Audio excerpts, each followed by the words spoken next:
Welcome to Analysis. I'm John Rees. Has Rachel Reeves' budget today saved Keir Starmer's flailing Labour government or further damaged its standing with the voters?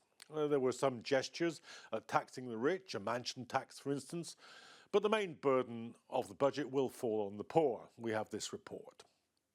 The budget delivered today by Chancellor Rachel Reeves, embarrassingly leaked in advance, will make ordinary families pay for the so-called black hole in the country's finances. Reeves previously attempted to claw back government spending by taking money from pensioners' winter fuel payments and from the poor by attacking personal independence payments and by keeping the two-child benefit cap. Those measures produced such a howl of rage that Reeves has been forced into screaming U-turns on these issues. So, having failed to take money from the very poorest, the Chancellor is taking it from the broad mass of working people. She is reluctant to simply raise the headline income tax rates, which would be a blatant breach of an election promise. So instead, Reeves is keeping the tax band static so that as wages increase in line with inflation, more tax is raked in for the government. This might look fair, but as real wages, that's the wage rise minus price inflation, are not rising, the increased tax is actually making people poorer. And all this is taking place in the midst of a huge cost of living crisis, where food, energy and housing costs are outpacing the general rate of inflation. Food prices, for instance, have jumped about 25% in just 2 years. Energy bills are still about 43% higher than they were in the winter of 2021-2022. And it's not like Reeves couldn't have found other targets. The rich are avoiding and evading tax on a huge scale at a time when their wealth is skyrocketing. The number of billionaires in the UK has significantly increased from 15 in 1990 to over 150 in recent years, with 165 in 2024 and 156 in 2025. At 25%, corporations are paying less tax on their huge profits than they do in many other countries. In Germany, the rate is 30%. When Margaret Thatcher left office, corporation tax stood at 34%. Defence spending is also hitting historic highs. Indeed, if the government continues its plan to meet the NATO-imposed 5% of GDP defence spending, it will outstrip spending on schools and education, which will be at 3.5% of GDP. So can Labour use this budget to regain the ground that it's lost to reform? Will Reeves be able to sustain the argument that she's rebuilding Britain? And how unhappy are Labour MPs with the government's performance? Well, to discuss all this, I'm joined by Alex Gordon, former president of the RMT, the rail union, and by John Trickett, who's Labour MP for Normanton and Hemsworth. Welcome to the programme, both of you. John, first of all, how did that go down in the Commons with Labour MPs? Well, I think there were elements of it which were cheered. You'd expect that, as I suppose, and the general background of a government in difficulty, MPs on the doorsteps at the weekend getting a bit of stick from voters, working class not happy with the broad direction. So maybe it's natural that the PLP, the members of the Labour Party in Parliament, were cheering. And there were one or two good announcements which, thanks to campaigning, not so much by the government, but from the grassroots, from working communities, which led to some changes. I'm very pleased to see the change, for example, affecting 500,000 children in poverty as a result of a Tory government decision to impose this two-child cap. But in the end, they will lift a large number of people out of poverty, so we can't equivocate about that. But they will still be finding difficulty because the squeeze on wages and the rising prices, both of which are really designed to increase the profits of the big capitalist companies, really are giving a crisis to voters everywhere in the country. And that, I think, needs transformational economic policies, which this budget didn't deliver. Alex Gordon, where do you see the overall burden of the budget landing?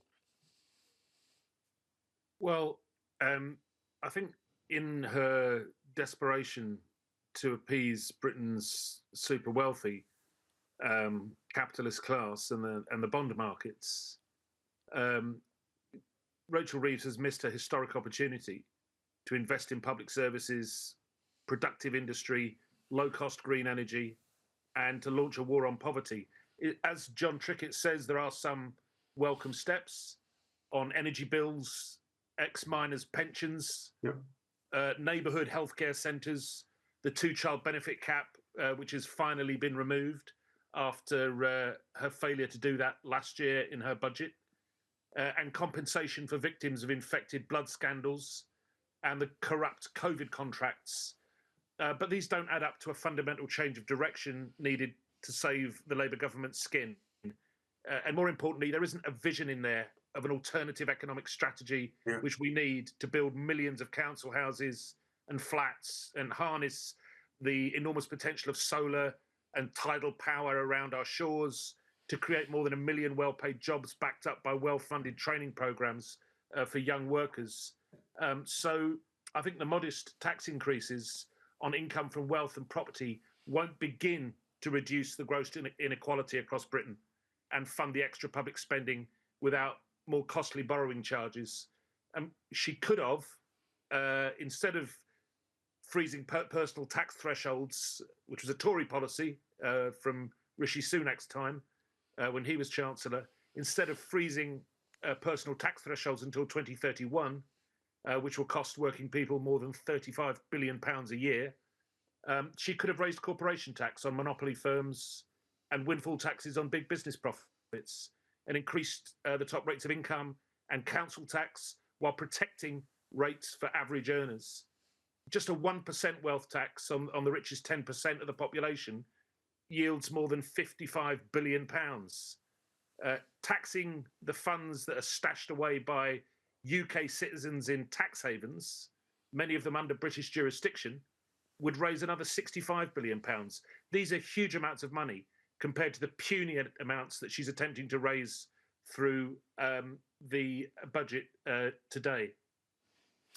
John, some of the things that we've been welcoming here, Alex has been welcoming, you've been welcoming, that the Chancellor announced, were things that some of your colleagues on the Labour left had the whip withdrawn from them for refusing to countenance a year or so ago.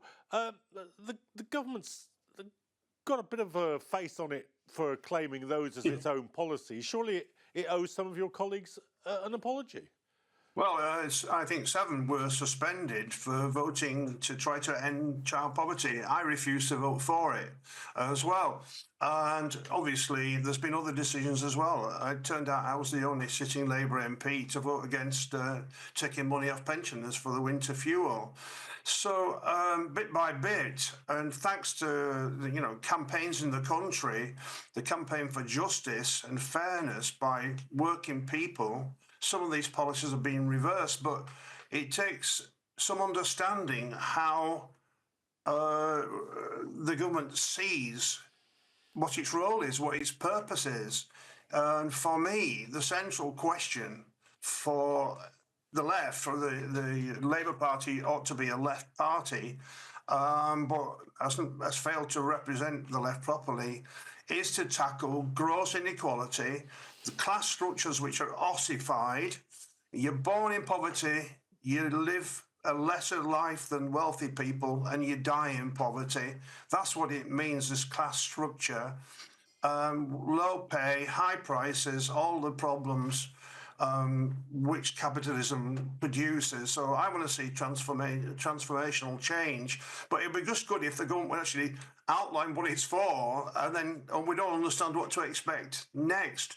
One thing we haven't mentioned, and it really worries me, is unemployment. Now, I remember, because I've been around a long time, when unemployment got to 1 million, there was a right row in Parliament about it. I wasn't in Parliament then, I've been around too long, but I haven't been around that long. But now unemployment is nearly 2 million. And if you look at young people under 24, I think it is, 15% of everybody under the age of 24 is out of work. Now, that is a central issue it's a moral issue, it's a political issue, and it's an economic issue, because what are these young people doing? They're left just to rot by a labour market that doesn't work for workers. It only works for the wealthiest in our country. So these are big issues. I haven't heard the word unemployment mentioned, except when I tackled the Prime Minister about it a few weeks ago in Parliament, but he didn't really give me a very good answer. Look, what they're doing is they're cutting the amount of money in the economy by raising taxes and also cutting services. What does that do? It takes money out of the economy and creates further unemployment. So my guess is we're going to see further lack of growth, and we're going to see more people on the dole. Yeah, Alex Gordon, it's overall, it's a pretty grim economic picture. I mean, John's been talking about the unemployment figures up at 5% now for the first time in a long time, and not looking as if they're heading down again. Got inflation at the same time, low growth, and yet Rachel Reeves rests a lot of her case on rebuilding Britain. How credible do you think that's going to be with the electorate over a longer period, when they can judge whether or not things are actually turning round? Well, it's not credible, because you can't fool all of the people all of the time, and people can see not only the creeping increases in the rate of inflation, the prices in the shops, of course, that most people pay for staple goods are racing way ahead of the official figures on consumer price index inflation, or even retail price index inflation. The fact is that productivity in Britain is stuck at an all-time low. We're the lowest productivity of the G7 countries, and that's because there is so little investment in the productive economy. There is not quite an investment strike going on, but we've seen, as a result of the system of capital export that was introduced under Margaret Thatcher shortly after her election in 1979, so-called removal of barriers on export of capital, that money simply flows out of the country and isn't invested in the productive base of the economy. That's why we're not creating growth. That's why we're not creating new jobs. That's why we're not creating a growing, dynamic economy for the people that John Trickett and other Labour MPs want to represent. So that's the real problem. And when they came to power a year ago, or a year and a half ago, nearly, in 2024 general election in July, of course, Reeves and Starmer said that they were going to create economic growth. And that simply seems to have been dropped completely from the narrative and the rhetoric now around this budget. And they're simply treading water. So that is, I think, what people are going to take from this. It's a government that's adrift in a world economy, at least in the West, in Europe, the EU, and in the United States, in a world economy which is in trouble, and where the prospect of, increasing inflation at the same time as stagnating growth looks like creating potentially a situation similar to the one in the 1970s, but perhaps worse, a situation of what they called then stagflation. Yeah. I agree with that. I mean, this mythical body that we've all heard about, but it's a bit mystical, is the OBR, the Office for Budgetary Responsibility. In my opinion, the rubbish. But what's interesting is that they're now saying, as a result of this budget, instead of wages and salaries increasing by about 3%, as they were predicted, as a result of the budget and the other circumstances that we're facing, your income will only increase by 0.25% in the coming period of time, probably up to the election. Now, that just isn't good enough. It's not what we expect a modern economy to be able to achieve. And of course, many people are in poverty, are really struggling to pay the bills at the end of the month. What would 0.25% in your income, an increase in your income, achieve for you and your family, the kind of life that you want to lead? And that is really quite a troubling kind of thing. Meanwhile, blooming Tesco's, £3.1 billion profit. And what's happening is food inflation is going up faster than inflation generally. It's harder and harder to feed yourself and the kids. Alex, I want to ask you a little bit about the sort of green aspects of the budget, or lack of them. Rachel Reeves has announced that she's going to begin to kind of equalise the tax burden on owners of electric vehicles. And this comes after some months where the sort of corporate news has been that car manufacturers, for instance, are beginning to retreat from the so-called, EV revolution. Is the corporate green moment over? Well, that is what people are saying. The big money that was supposedly being put into green transition, the big private investment that was being put into green transition, the funds that were being fronted by global names like Mark Carney, the former governor of the Bank of England, and the current Prime Minister of Canada. All of these attempts at creating green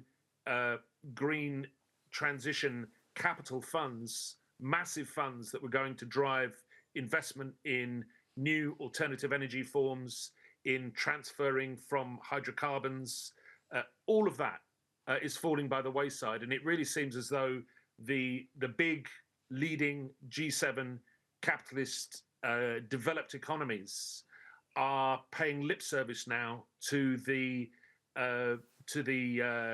pledges that they've taken out under the Paris Accords. So it does look as though, I think, this is a tacit admission that the government is falling away from its green transition policies. Yes, John.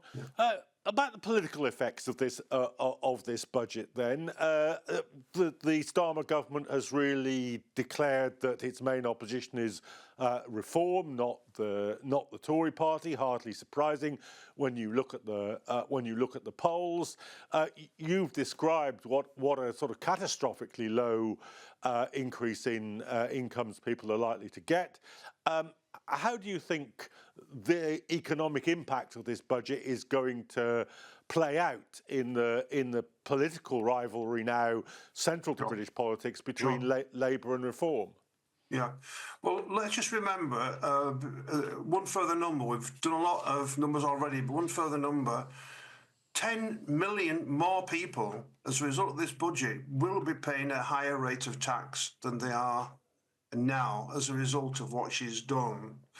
So, for me, the central problem of British economy and therefore of British politics is the fact that working class, broadly defined working class, whether you're blue collar or white collar, you work for a living, are struggling. And it's increasingly difficult to survive and to kind of achieve the objectives that you've set in life for you, your kids and your grandkids. Most people are not that greedy, they're not that ambitious, they know they're realistic, but they expect to be able to heat the home, feed the kids and have a decent holiday and perhaps a car, so on and so forth. So I think this problem underlies the whole of British politics because no proper explanation has been given as to why people are struggling. Not properly, not on a mass scale, other than by the hard right, who were saying, actually, the cause of all this is people with different coloured skin. Now, it's bizarre that that is what they say, but people are looking for an explanation. And given the fact that they've given the Tories the boot, they gave Labour a chance, and we're looking, it may be quite difficult for households in coming months, as we've just been discussing. People are looking for something different.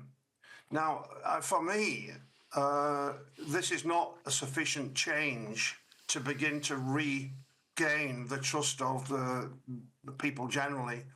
Now, and therefore, I think just between ourselves, really, because we're all on the left of the political spectrum, the duty falls on the left to provide a proper explanation in simple language which workers can understand, because you don't spend all day studying politics when you're working for a living.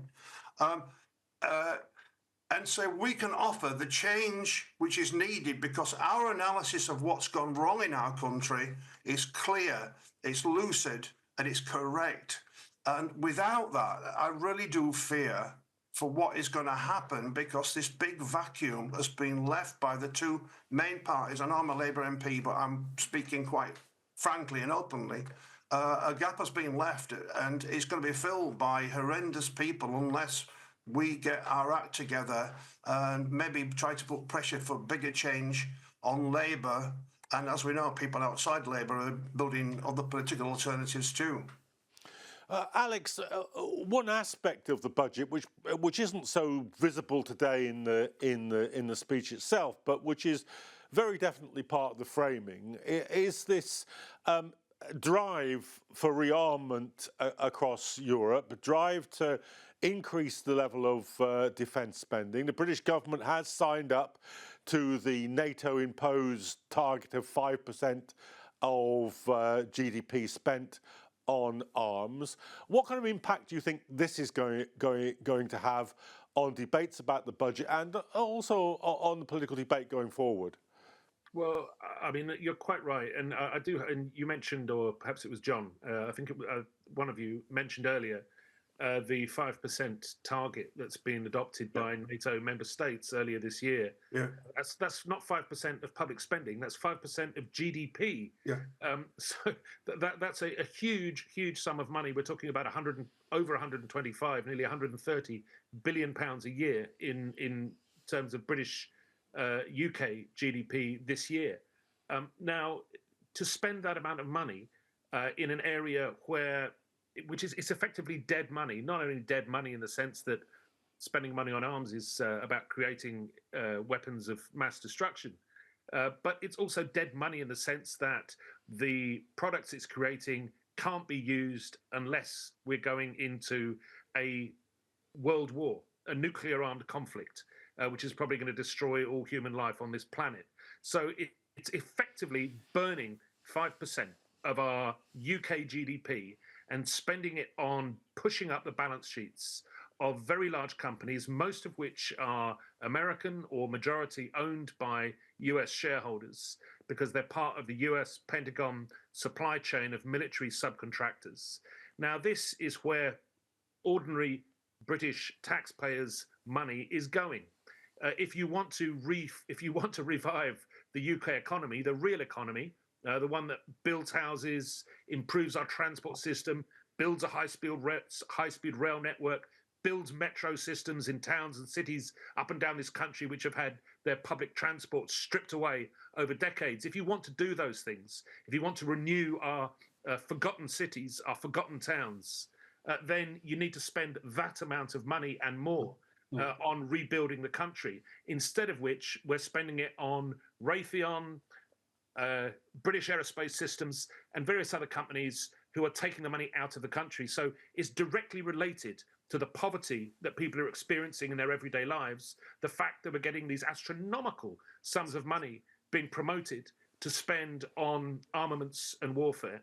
And we have to bring these two things together, and it's up to all of us, politicians, trade unionists, people in the street, to put two and two together and explain to our fellow citizens that if we want to get this country back on our feet, get the economy working again, we cannot spend this amount of money on propping up the share price of British Aerospace Systems, Rolls-Royce, and other companies that make weapons of war. Okay. Fascinating discussion, but very unfortunately that's all we have time for. But my thanks there to Alex Gordon from the RMT Union and to John Trickett, the Labour MP, for joining me, and to you for watching. Do tune in for future episodes of Analysis. But for now, good evening.